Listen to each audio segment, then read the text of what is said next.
Hello, in this video I will walk you through how to import and export custom content from Blender into the Turok engine. To get started, we're going to need to get the Turok KEX add-on by BehemothProgrammer. This is a very special add-on that was made that pretty much handles the whole pipeline. I think it's a very great add-on, and it makes things very easy to import and export. So the first thing is, obviously, you gotta go download it. Once you download it, you're gonna get a zip file. In case you don't know how to set up add-ons, what you do is you go to Edit, Preferences, Add-ons, Downloads, and you find the add-on you want to install, and you click it. Once the add-on is set up, it's gonna look something like this. And what this add-on needs is it needs to know where you have installed Turok, and it also needs to know where all the data from the game is. So I have mine installed in a different drive, so make sure yours points to the right stuff. Okay, so let's do one thing at a time. So first is the unzip game folder. So what that is asking for is basically over here on the Turok installation folder, you're gonna find this little file that says game.kpf. What you want to do is you want to copy and paste it, and now you want to change the name from KPF to zip.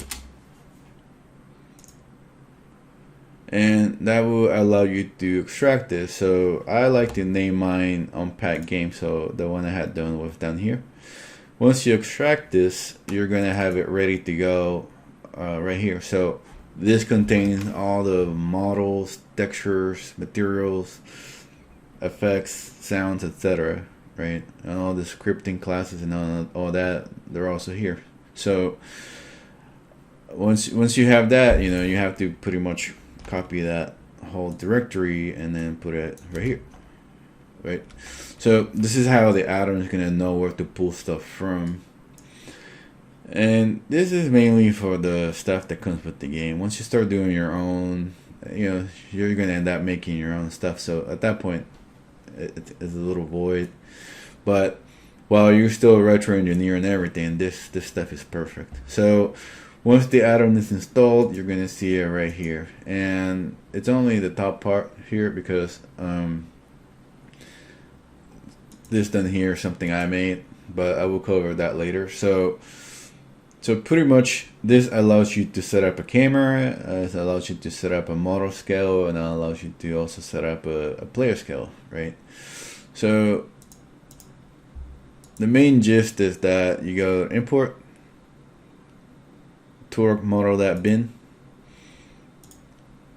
and you go to unpack game, and now you go to models, and from here this folder pretty much contains all of the models in the game, which makes it a little hard to browse. So the secret that I found is that if you type in din, this will filter everything of all the things that are animated, and that's not just limited to weapons. You're also going to find stuff like doors and pillars that move and walls that break, etc. So if you continue typing and type in knife, then you're gonna find a knife, right? So once I hit import, what you're gonna see is that the knife came in, but it's huge, right? And that's normal. The other thing you're going to see is that the origin is here and the knife is all the way down here, and that's okay, but it's very important to note that. And now if I hit space, you're going to see the animation play. And if you don't have that set up with the space bar because you chose to do something else, you can just hit play down here, right? So let's break this down very quickly. So when you imported the knife, what happened was the add-on created all this and set up everything for you. So you're gonna see an armature folder, and then armature folder pretty much contains let's start from the bottom. It contains a model, the actual art of the knife. This comes together with the arm. So, that's pretty much the art of it. And so if you go up, armature refers to the actual skeleton. So this guy only has literally one skeleton. And that's what you use to move it and animate it. Then if you start going up the hierarchy, you're going to see that it comes in with all this information. So what these are animation tracks, right? The other things you're going to notice is that if you hit play, only one animation plays. So what you want to do is you want to go to animations tab up here. You want to change from dope sheet to action editor. And so now you're going to be able to change the current action to something like weapon on the well, let's do attack 3, right? So see, now that's a different attack, right? So every time you change to one of these, like stuff happens. It's cool, right? So you can come in here and then you can tweak these keyframes. You can swap out your models. You can do all kinds of cool stuff.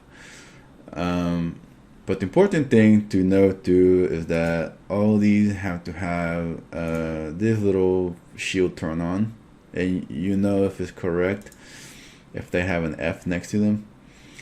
The other very important thing I want to note too is that every one of these animations have very specific names. So unless you know what you're doing and you're doing it from scratch, then you can pretty much name these anything you want. But if you're trying to make a new knife, for example, with a custom new arm and all that stuff, then you probably want to pay attention to all this and also pay attention to the length of the keyframes. So this one, for example, has 44 keyframes. This one has 36 keyframes, right? And lastly, all these actions come with specific parameters. When this stuff exports out, there's some magic voodoo that happens in the background.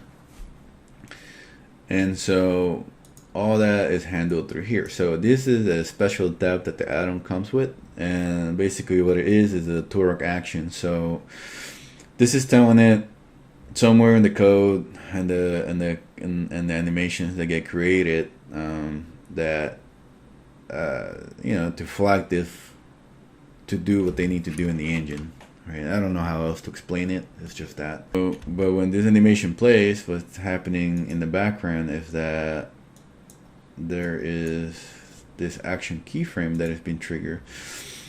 And what this is telling the game is basically that some stuff needs to happen, and it's calling a function, and that function makes more stuff happen. But all this is required as part of the logic of the knife, so that you can actually see the knife affecting the enemies and damaging them. If you were to remove that, now this knife will not make any damage. It would just be like swinging, but you won't be able to damage anything. So every time you import one of these weapons, just take the time to look through and actually pay attention to what a lot of this is doing, because it is kind of important, right? However, if you know what you're doing and you don't care, then you pretty much set up your own IDs and do whatever you want, right? Alright, so what we're gonna do here though is we're gonna grab this and we're gonna extrude it very funny, and we're going to make sure it's triangulated, because the Turok engine, just like any other engine, needs to have triangles, but over here things need to export it as triangles. So that is my big modification for this, right? So, and I only have that so you can actually see it. So now the way that you export anything is that you click and you go to model bin Turok, Turok model that bin, sorry.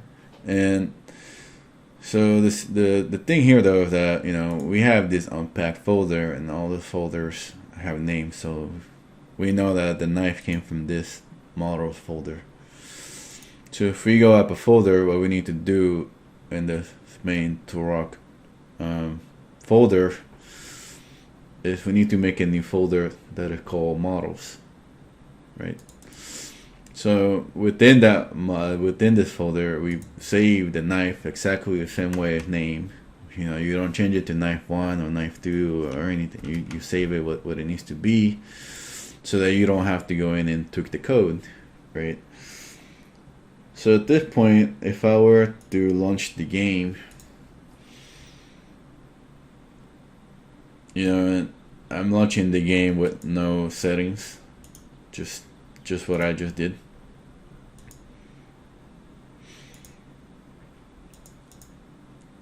So what you're gonna see is that now Turok has a very weird stump on his hand, but that confirms that we were able to export a new model, or a modification to the existing model, So that's pretty much it for getting started on how to use the Blender add-on, and how to import and export custom meshes. Thank you.